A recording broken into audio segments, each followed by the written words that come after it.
The Youth Guarantee is funded by member states using money from the European Social Fund. We have with us today Eva Cassidy-Cassie to tell us about the Youthreach project in Ireland. She's accompanied by her mentor, Mary Rankin. Eva, Aminata, can you tell us a bit about your background and why was it difficult for you to find a path to employment or education, training? Yeah, at 16 I found myself pregnant. I was already falling behind in my education in school. It was a system that just didn't work for me. So when I fell pregnant, I was happy to leave school. The closer my due date came, though, I found that I had no education and no training or qualifications, whereas I was kind of starting to panic then that I needed to provide for the baby. I was falling through the cracks of the system. It just wasn't for me, and I didn't know what to do until I found Youthreach, and I decided to apply for there. Good to hear that.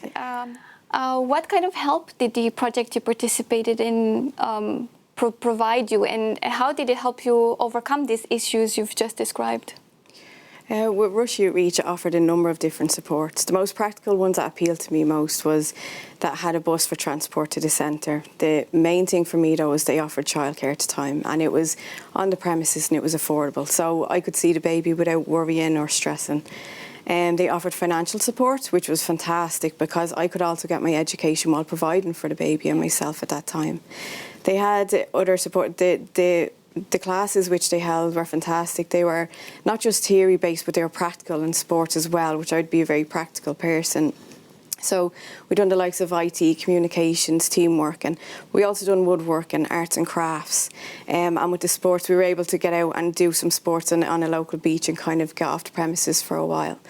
They offered psychological support, bit of counselling and that, because at that time with what I was going through, I needed it. So that was brilliant. But what really worked for me, I felt, was that the numbers in the classrooms were much smaller.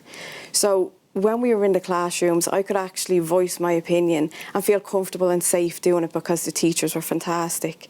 And when I could voice my opinion, I didn't only for the first time in my education feel like I could do that. I felt like my voice was actually heard and it was respected. And for the first time in the classroom and education, I actually felt like I was seen and I was valued. It was huge. It was very big for me. Yeah. So. No, fantastic. Yeah. That's a wonderful feeling to have. It was, and coming from a system that didn't work, I think it was just brilliant to have such a brilliant amount of tutors around me and a lovely kind of group around me that everyone could support each other. You know, it felt like that's where I belonged, and it helped create foundations for me to go further and to build the confidence that I needed, so, and the self-esteem. Yes, so, excellent. Yeah, thank you. Yeah, thank you very much for sharing this story with us. That sounds amazing. And what you've managed to achieve in such a little time that you participated in the project, actually. Yeah, yeah. It was good. Thank you. You participated in the program already 15 years ago.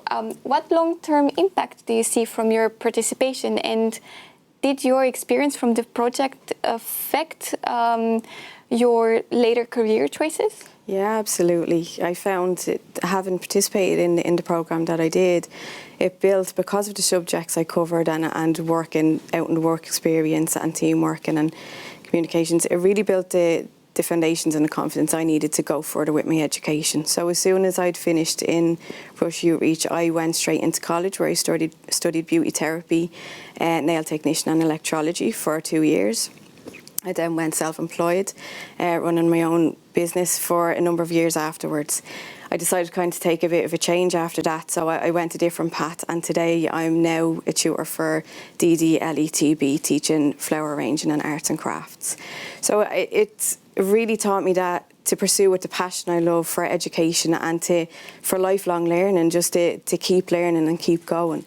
It's also changed a lot in the aspect that with my children, it's broken the cycle. So where I had started a bad cycle where I was kind of struggling and having trouble in my education, my children now come from a home where their parents are working, they're educated, they understand the value of education.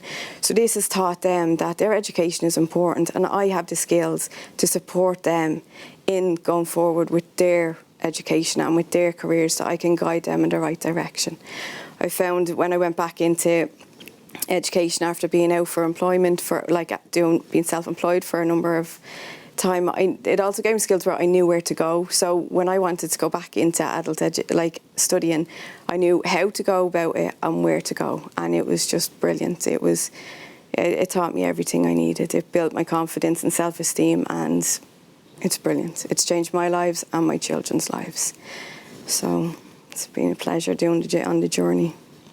Yeah, this sounds also so emotional, and I'm so happy for you, and that you've achieved all this, and that these projects have helped to instill this confidence in you and the ability to ask for support. Because I mean, let's face it, we cannot do it alone. We need support for the work that we're doing. We need support for our children. It's very important also for other young people to understand that they're not alone, and they need support. Yeah.